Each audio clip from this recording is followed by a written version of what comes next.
165 చదరపు గజాలు కేవలం 15 లక్షల నుండే. స్వర్గసీమ మీ నివాసాలకు చిరునామా.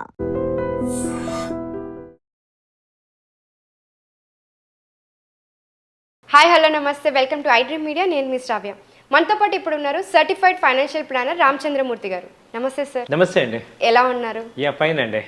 మార్కెట్స్ చూస్తుంటే కొంచెం డౌన్ ఫాల్ అయినట్లుగా ఉంది. అంటే ఇంకోటి టారిఫ్, ఒకటి Yeah. Geo political issues, wars ఒకవైపు జరుగుతూ ఉన్నాయి. చూస్తుంటే అటు ఇటుగా నడుస్తుంది. సో లాస్ట్ వీక్ ఎక్కడ క్లోజ్ అయింది అండ్ నెక్స్ట్ వీక్ ఎలా ఉండబోతుంది, ఏ అంశాలు ప్రభావితం చేస్తాయి ఒకసారి చెప్తారా? ఎలా అండి, ఎందుకంటే లాస్ట్ వీక్ అందరూ కూడా 10 days ర్యాలీ అంతా కూడా నిన్న ఒక ఫ్రైడేతో అందరూ డిసప్పాయింట్ అయిపోయాం. సో మార్కెట్స్ నిన్న వచ్చి నిఫ్టీ 0.85% కరెక్షన్ అయింది, 22,870 దగ్గర క్లోజ్ అయింది. అలాగే బ్యాంక్ నిఫ్టీ వచ్చి 600 పాయింట్స్ డౌన్ అయ్యి 55,150 దగ్గర క్లోజ్ అయింది. సో దీనికి మేజర్గా ఏంటంటే ట్రంప్ టారిఫ్ అనేది 50% అంతకుముందు చేశారు. అది ఆగస్టు 28 నుంచి ఇంప్లిమెంట్ అవుద్దన్నారు. అది ఇప్పుడు ఏమంటున్నారంటే, నిన్న న్యూస్ ఏంటంటే అది ఎక్స్టెన్షన్ అయితే అవుతుంది అనుకున్నాం కానీ అవ్వట్లేదు. వితిన్ 4 daysలో అది మళ్ళీ వస్తుంది అని చెప్పడం వల్ల చాలామంది ఏమయ్యారంటే ఆ టెన్షన్ మీద ఇండియన్ మార్కెట్స్ అన్నీ కూడా కరెక్షన్ అయినాయి. అయితే నిన్న ఫ్రైడే నైట్ జాక్సన్ హోల్లో అక్కడ యుఎస్ యుఎస్ ప్రెసిడెంట్ ఏమన్నారంటే, ఈ పైన యుఎస్ ప్రెసిడెంట్ ఈయన ఏమన్నారంటే పోవెల్ వాళ్ళు ఈ వడ్డీ రేట్లు కానీ ఇంట్రెస్ట్ రేట్లు, ఫెడరల్ బ్యాంక్ చైర్మన్ అయినా ఇంట్రెస్ట్ రేట్లు అయితే తగ్గించే ఛాన్సెస్ ఉన్నాయి, అన్సర్టనిటీ అంతా కొంచెం క్లియర్ అయ్యే ఛాన్సెస్ ఉంది అనడంతో అందరికీ కూడా మంచి పాజిటివ్ న్యూస్ వచ్చింది. సో యూఎస్ మార్కెట్స్ అన్నీ కూడా దాదాపు 2% ర్యాలీ వచ్చాయి, 1% to 2% వచ్చాయి. సో నెక్స్ట్ వీక్ అయితే కొంచెం ఇండియన్ మార్కెట్స్ కూడా పాజిటివ్గా ఉండే ఛాన్స్ ఉంది.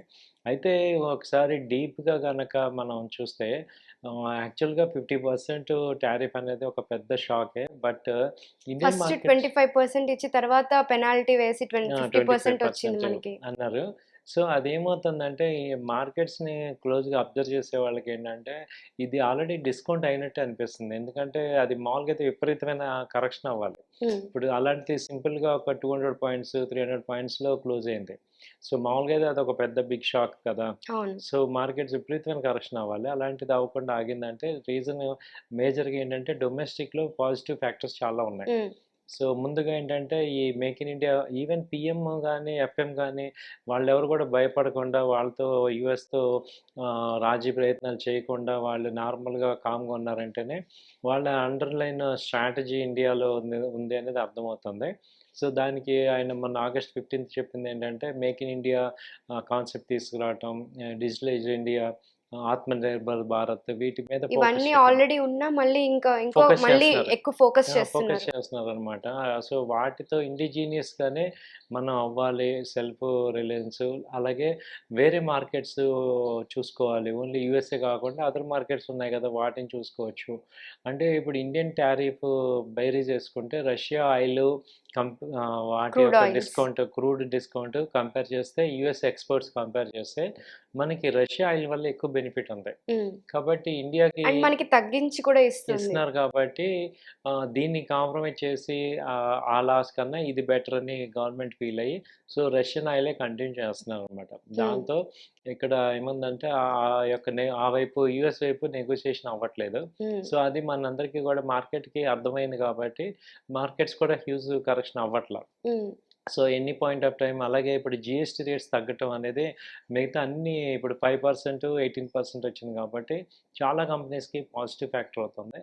సో అందుకని మార్కెట్స్ ఫాలో అవ్వాల్సినంత అవ్వలేదు, ఇంకా ఏమాత్రం పాజిటివ్ న్యూస్ ఉందో పెరిగే అవకాశాలు ఉన్నాయి. ఇంకోవైపు రష్యా కూడా మనకి బాగా సపోర్ట్ చేస్తుంది. వాళ్ళ దగ్గర కొనుక్కోకపోతే మా దగ్గర కొనుక్కోండి, మీకు సపోర్ట్ చేస్తాము అని చెప్పి రష్యా కూడా మాట్లాడారు. చేస్తుంది. సో ఇప్పుడు అన్ని కంట్రీస్ కూడా ఏమైందంటే ఇటు పీస్ టాక్స్ అయితే నడుస్తున్నాయి, యుఎస్ రష్యాతో కానీ. ఇంకోవైపు యూకే తోటి జీరో టారిఫ్ అది కూడా జరిగింది, డీల్ జరిగింది. కాబట్టి వీటన్నిటిని చూస్తే ఏంటంటే యుఎస్ థ్రెట్ పెద్ద ఎఫెక్ట్ అవ్వట్లేదు ఇండియన్ మార్కెట్స్కి. సో ఇండియన్ మార్కెట్స్ కావట్లేదు, కాకపోతే ఏంటంటే ఎఫ్ఐఎస్ సెల్లర్స్ సెల్లింగ్ చేస్తున్నారు. సో ఆ పోర్షన్ మళ్ళీ కనుక వస్తే మళ్ళీ మార్కెట్స్ పుంజుకుంటాయి. సో ఏదైతే సెల్లింగ్ జరుగుతుందో అదంతా కూడా డిఐఎస్ మ్యూచువల్ ఫండ్స్ కొనేస్తున్నారు. బట్ ఎఫ్ఐఎస్ బయింగ్ కూడా స్టార్ట్ అయిందంటే ఎనీ మంచి న్యూస్ రాగానే మళ్ళీ ఫేవరబుల్గా అయ్యే ఛాన్స్ ఉంది. కాబట్టి పెద్ద భయపడాల్సిన అవసరం లేదు మార్కెట్స్ గురించి. సో నెక్స్ట్ వీక్ ఎలా ఉంటుంది అని చూసుకుంటే నెక్స్ట్ వీక్ అయితే ఇదే ఫ్యాక్టర్స్ పాజిటివ్ అయ్యే ఛాన్సెస్ ఉన్నాయి. సో బ్యాంక్ నిఫ్టీలో ఇంకొకసారి డ్రాగ్ అవ్వడానికి రీజన్ ఏంటంటే ఈ హెచ్డిఎఫ్సి బ్యాంకు 1:1 బోనస్ ఇస్తుంది కాబట్టి అది కొంచెం ఫాలో అయింది. సో ఎప్పుడైతే బోనస్ రేపు 2-3 డేస్లో అయిపోద్ది కాబట్టి మళ్ళీ నార్మల్ స్టెబిలైజేషన్ వస్తుంది. అలాగే రేటు తగ్గటం వల్ల ఎక్కువ మంది ట్రేడింగ్ చేయడానికి ఆ కంపెనీలు ఎక్కువ ఉంటారు కాబట్టి మళ్ళీ మార్కెట్ పుంజుకోవడానికి ఛాన్స్ ఉంది. ఇన్ఫ్లేషన్ ఎఫెక్ట్ ఏమన్నా ఉంటుందంటారా? ఇన్ఫ్లేషన్ పెద్దగా ఏమి లేదు ఇండియన్ మార్కెట్లో, అంత పాజిటివ్గానే ఉంది డొమెస్టిక్. అలాగే మాన్సూన్ చాలా బాగా వచ్చాయి. సో అలాగే ఈవెన్ మనకి కూడా వడ్డీ రేట్లు తగ్గాయి, ఇంకా తగ్గే ఛాన్సెస్ ఉన్నాయి. కాబట్టి మన ఇండియాలో చూసుకుంటే ఈవెన్ మనకి ఇంటర్నేషనల్ రేటింగ్ ఏజెన్సీ కూడా BBB ఇచ్చింది. BBB మైనస్ నుంచి ఇప్పుడు పాజిటివ్ ఆఫ్టర్ 11 ఇయర్స్ తర్వాత రేటింగ్ మార్చింది. ఆఫ్టర్ 11 11 ఇయర్స్ తర్వాత. కాబట్టి it's a very positive point. India అయితే ఇప్పుడు చాలా పాజిటివ్గా ఉంది. సో ఇలాంటి థ్రెట్స్ ఏవి కూడా ఇప్పుడు ఇండియాకి పనిచేయట్లేదు. కాబట్టి ఇన్వెస్టర్స్ కానీ ట్రేడర్స్ కానీ పెద్ద టెన్షన్ అవ్వాల్సిన అవసరం లేదు. But it will come back soon. So అంటే బుల్ ర్యాలీ వచ్చే ఛాన్స్ ఉందంటారా? బుల్లు విపరీతంగా రాకపోయినా ఇది 25,000 అబోవ్ అయితే మళ్ళీ వచ్చే అవకాశాలు ఉన్నాయి. నిఫ్టీకి 25,000 నుంచి 25,400 ఆ రేంజ్ వరకు వచ్చే ఛాన్సెస్ ఉన్నాయి. సో నెక్స్ట్ కమింగ్ 4 మంత్స్ చూసుకుంటే విపరీతమైన బుల్ రాకపోయినా సేఫ్టీగా ఉంటుంది, పాజిటివ్ సైడే ఉంటుంది. Okay sir, thank you so much. Thank you అండి.